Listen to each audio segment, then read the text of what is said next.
신앙과 재정의 관계는 어떻게 될까요? 신앙과 경제, 신앙생활을 잘하게 되면 경제적인 복을 받는 게 과연 사실일까요? 오늘 말씀을 통해 주님의 은혜를 나누기 원합니다. 먼저 사례를 보겠는데요. 노르웨이나 스칸디나비아 반도에 있는 국가들 또 서유럽 같은 경우 복음 전파와 함께 경제 발전이 따라왔던 역사적 사실을 발견할 수 있습니다. 어떻게 이럴 수 있었을까요?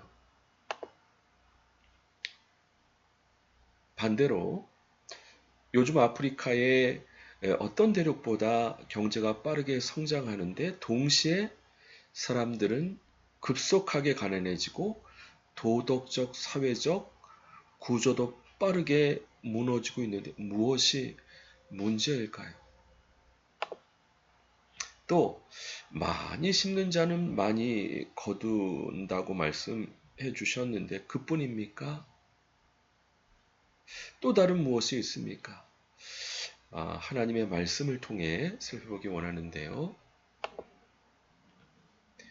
내 하나님 여호와께서 내게 주신 땅 어느 성읍에서든지 가난한 형제가 너와 함께 거주하거든 그 가난한 형제에게 내 마음을 완악하게 하지 말며 내 손을 움켜주지 말고 반드시 내 손을 그에게 펴서 그에게 필요한 대로 쓸 것을 넉넉히 꾸어주라. 특별히 신앙과 경제, 신앙과 재정의 관계를 말씀하실 때 특별히 이와 같은 대출에 대해서 꾸어주는 것에 대해서 하나님께서 말씀하고 계십니다. 특별히 이 가난의 문제를 해결하기 위해서는 대출이 필요하다 말씀하십니다. 또 필요한 대로 쓸 것을 넉넉히 꾸어주라. 그러므로 신앙생활을 잘한다는 것은 우리의 생활 또 선교를 위해서도 재정을 창출하지만 또한 우리 주변에 가난한 이웃 분들이 자립할 수 있도록 돈을 꾸어주는 돈도 확보를 해야 하는 것이 하나님의 성경 원리대로 재정을 사용하는 것이다 말씀드릴 수 있겠습니다. 서유럽과 아프리카의 차이는 복음 전파 플러스 재정 창출에 대한 성경적 가르침을 가르쳤느냐 그렇지 못했느냐가 중요한 차이다 말씀드릴 수 있겠습니다. 더 이상 주일날 교회 신앙만으로 이 사회에 영향력을 주는 데는 한계가 있습니다. 주일 예배뿐만 아니라 또 많이 또 심는 것뿐만 아니라 실제 이와 같은 자립 또 성경적인 사회 개발을 할 수 있도록 독려하고 가르치는 부분이 필요하다. 특별히 가난의 문제를 해결하기 위해서는 이렇게 자립할 수 있도록 돈을 꾸어주는 일이 필요한데 그러므로 매달 이제 헌금하는 것 외에 또 다른 분들이 자립할 수 있도록 돕는 기금을 마련하는 것이 하나님 앞에 기쁘시게 재정 활용을 할 수 있는 방법이다 말씀드릴 수 있겠습니다. 삼가 너는 마음에 악한 생각을 품지 말라. 곧 이르기를 일곱째 해 면제년이 가까웠다 하고 내 궁핍한 형제를 악한 눈으로 바라보며 아무것도 주지 아니하면 그가 너를 여호와께 호소하리니 이것이 내게 죄가 되리라. 성경에서는 이와 같은 대출 부분을 가난의 문제를 해결하는 방법으로 말씀할 뿐만 아니라 또 다른 부분을 말씀하시는데 바로 6년 동안 빌려주고 제 7년에는 면제년으로 그 빚을 탕감해 주라는 겁니다. 처음부터 돈을 꾸어줄 때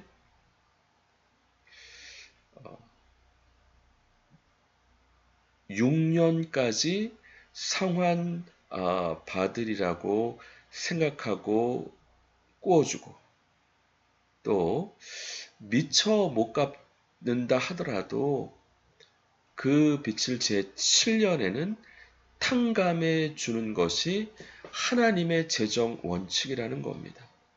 이것이 가난한 자들이 자립할 수 있도록 돕는 하나님의 방법과 원리다 말씀드릴 수 있겠습니다. 그러나 여기서 우리가 중요하게 살펴볼 것은 자립을 위한 대출과 자립을 위한 탕감이어야지 마냥 의존성을 키우는 것은 하나님의 뜻이 아닙니다. 하나님께서 광야 40년 동안 만나를 무상 원조로 주셨습니다. 그러나 가나안 땅에 들어가는 순간 만나가 그쳤습니다. 이제는 원조의 시대가 끝나고 하나님께서 주신 재물 얻을 능력을 통해서 재정 창출할 수 있도록 자립의 시대로 들어간 것입니다. 우리가 가난을 해결하기 위해서 이웃을 돕기 원하면 마냥 의존성을 키우는 것은 주님의 뜻이 아닙니다. 돈을 꾸어줘도 대출해줘도 또 탕감해줘도 목적은 그분이 하나님께서 주신 재능과 재물 얻을 능력을 통해서 자립할 수 있도록 가난을 탈피할 수 있도록 자생적으로 우뚝 설 수 있도록 돕기 위한 것임을 우리가 살펴볼 수 있습니다. 너는 반드시 그에게 줄 것이요 줄 때 아끼는 마음을 품지 말 것이냐 이로 말미암아 내 하나님 여호와께서 내가 하는 모든 일과 내가 손이 닿는 모든 일에 내게 복을 주시리라. 땅에는 언제든지 가난한 자가 그치지 아니하겠으므로 내가 내게 명령하여 이르노니 너는 반드시 내 땅 안에서 내 형제 중 곤란한 자와 궁핍한 자에게 내 손을 펼지어다. 내 손을 펼지어다라고 하는 것은 돈을 꾸어주라는 겁니다. 그러므로 우리가 경제 활동을 할 때 우리가 쓸 것 또 하나님 앞에 헌금할 것뿐만 아니라 우리 주위에 가난한 이웃을 돕는 또 어려운 이웃을 돕는 꾸어줄 돈을 확보하는 것이 성경적인 경건이다 말씀드릴 수 있겠습니다. 그리고 꾸어줄 뿐만 아니라 주님의 말씀대로 제 7년에는 탕감해주는 이렇게 하나님을 경외하면 하나님께서 어떻게 복을 주시느냐? 내가 하는 모든 일과 내가 손에 닿는 모든 일에 복을 주신다. 하나님은 거짓말하시지 않습니다. 약속하신 바를 지키십니다. 주일날 교회에서 많이 심을 뿐만 아니라 특별히 우리의 사랑하는 이웃들에게 자립을 위해서 대출해주고 꾸어주고 탕감해주는 그런 부분을 하나님의 말씀인 성경에서 말씀하고 계십니다. 매 7년 끝에는 면제하라. 면제 규례는 이러하니라. 그의 이웃에게 구워준 모든 채주는 그것을 면제하고 그의 이웃에게나 그 형제에게 독촉하지 말지니 이는 하나님을 위하여 면제를 선포하였습니다. 사실 대출은 사회에서도 대출을 하죠. 그러나 이 탕감해주는 제7년에 면제해주는 것은 성경적이고 하나님의 원리입니다. 가난을 끊는 원리입니다. 그러므로 이렇게 하나님을 경외하는 자에게 하나님께서 복을 주시지 않겠습니까? 이방인에게는 내가 독촉하려니와 내 형제에게 구워준 것은 내 손에서 면제하라. 내가 만일 내 하나님 여호와의 말씀만 듣고 내가 오늘 내게 내리는 그 명령을 다 지켜 행하면 내 하나님 여호와께서 내 기업으로 주신 땅에서 내가 반드시 복을 받으리니 너희 중에 가난한 자가 없으리라.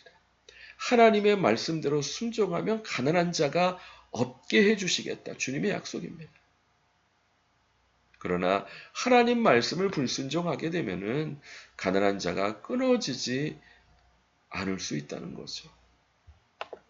내 하나님 여호와께서 내게 허락하시는 대로 내게 복을 주시리니 내가 여러 나라에 꾸어줄지라도 너는 꾸지 아니하겠고 내가 여러 나라를 통치할지라도 너는 통치를 당하지 아니하리라. 꾸는 인생이 되기 원하십니까? 꾸어주는 인생이 되기 원하십니까? 또 통치를 당하기 원하십니까? 통치하기를 원하십니까? 예수님께서는 우리와 함께 통치하기를 원하십니다. 그러므로 우리가 경제 영역에서 하나님 나라의 재정 원리를 활용할 때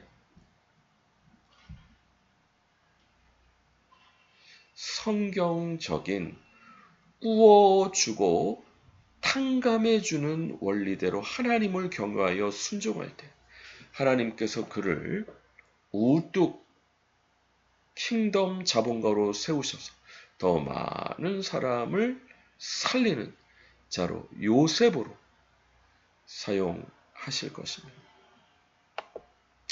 사실 우리가 현실을 바라보게 되면 우리 재정이 어렵다 보니까 신용카드 또 은행 대출을 의지하게 됩니다. 저도 자비량 목회를 하면서 신용카드, 은행 대출 사용을 했는데 카드 무서운 것을 이제 뼈저리게 느꼈습니다. 하나님께서 과연 우리에게 이 가난의 문제를 어떻게 해결하시기 원하시겠습니까? 킹덤 경제의 두 가지 방향성이 있습니다. 하나는 백만장자, 억만장자가 많이 일어날 수 있도록 많이 심는 것입니다. 그러나 위로 방향성뿐만 아니라 아래로 방향성도 있습니다. 가난한 자들이 자립하도록 신명기 하나님의 말씀에서 말씀했듯이 꾸어주고 탕감해주는 그와 같은 하나님을 경유하는 재정 원리를 사용하는 것입니다. 성경에서 가난한 자를 위한 사회적 책임을 강조하는데 농부가 자기 밭에 가난한 자들이 이삭 줍기를 허용하는 그와 같은 예를 그 예로 볼 수 있겠습니다. 스위스 한 마을에는 공동 소유의 포도밭이 있다고 합니다. 마을 사람들 중에 어려운 사람들이 있다면 그 공동 소유의 포도밭을 1년이나 2년 빌려줘서 그 사람이 그것을 통해서 재정을 창출하고 그 후에 또 다른 어려운 이웃에게 그 공동의 포도밭의 경작권을 물려주는 이와 같은 제도가 있다고 합니다. 또 티벳 선교사님 그 사례인데요. 극심한 겨울 티벳 사람들에게 있어서 야크는 거의 재산 목록 1호입니다. 그런데 극심한 추위 때문에 야크가 죽었을 때 또 다른 야크를 그냥 무상으로 제공해 주었다고 합니다. 그러면서 그런 이야기를 하면서 과연 하나님께서 원하시는 것은 뭘까? 어, 사실 지금 우리가 나누는 부분은 예수전도전에서 나오고 있는 하나님의 8가지 영역이라고 하는 그 책에서 참조하면서 다루고 있는데 그 야크가 2마리를 낳았다면 다른 1마리 새끼를 다른 가난한 자들에게 양도하는 것을 약조하는 그래서 어떻게든지 이와 같은 자립의 선순환이 일어날 수 있도록 하는 그와 같은 이야기를 하고 있습니다. 또 아프리카에서 사탕 파는 아이들이 있다고 합니다. 그런데 이 모집책이 이윤의 15%만 아이들에게 주는 정말 나쁜 모집책이죠. 선교사님이 그것을 보고 한 상자에 15달러는 그 사탕을 사주면서 모든 이익의 100%를 네가 가져라. 그러나 50 그러나 그 이윤을 저금해 가지고 50달러가 되면 그 중에 15달러를 다른 아이에게 사탕 살 돈으로 주는 조건으로 줬다고 합니다. 그렇게 일정 기간이 지나니까 그 마을에 다시 갔을 때 아이들이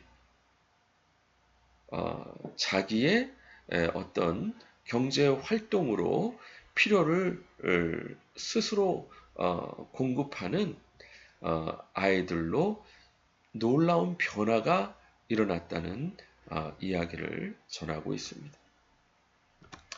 성경적 경제는 이처럼 대출 또 탕감 말씀하고 있지만 그 모든 목적은 의존성이 아니라 독립성과 또 결국 신뢰에 있는 사람으로 성장할 수 있도록 돕는 데 포커스를 맞추고 있습니다. 사실 저도 요 근래 좀 어려움을 겪으면서 오히려 위기를 기회로 하나님께서 지혜를 주신 부분은 사실 노벨상이 어떻게 매년 그 큰 금액의 상을 줄 수 있겠습니까? 기금을 마련해서 그 기금의 운영 이익으로 매년 줄 수가 있었습니다. 저도 계산을 해보니까 예를 들면 운영기금의 이윤이 3%, 5%라고 한다면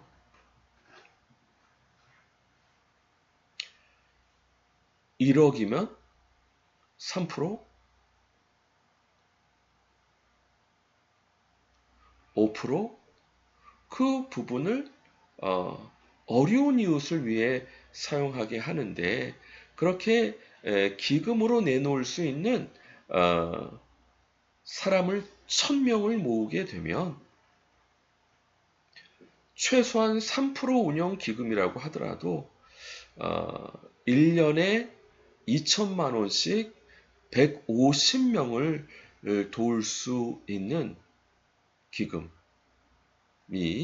되는 것으로 생각할 수 있었습니다.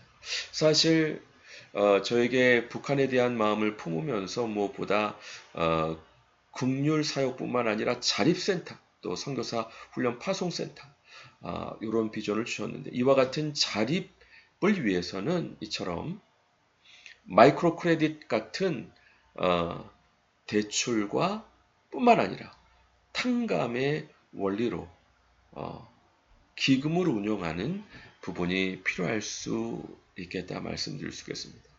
이런 것처럼 우리가 킹덤 경제의 2가지 방향성 많이 심음으로 더 많은 왕국 자본가가 될 뿐만 아니라 아래로 가난한 자들을 의존성이 아니라 독립할 수 있도록 꾸어주고 탕감해주는 성경적 원리로 하나님을 경외할 수 있는 하나님의 귀한 백성들 되시기 주님의 이름으로 간절히 축원드립니다. 같이 기도하겠습니다. 주여, 하나님의 경제 원리로 꾸어주고 탕감하는 하나님을 경외하는 원리로 경제활동을 함으로 많은 가난한 분들이 자립할 수 있도록 도울 수 있도록 도와주시옵소서. 사회가 개혁되기 위해서 왕국 자본가들이 많이 일어나야 되겠는데 왕국 자본가들은 또 어려운 이웃을 살리는 가난한 분들을 자립할 수 있도록 돕는 지혜와 하나님의 원리로 나아가야 될 줄로 믿사오니 하나님의 은혜와 사랑으로 역사해 주시고 인도해 주시고 함께해 주옵소서. 감사드리고 예수 그리스도 이름으로 기도드립니다. 아멘. 수고하셨습니다. 감사합니다. 다음 주 반갑게 뵙겠습니다.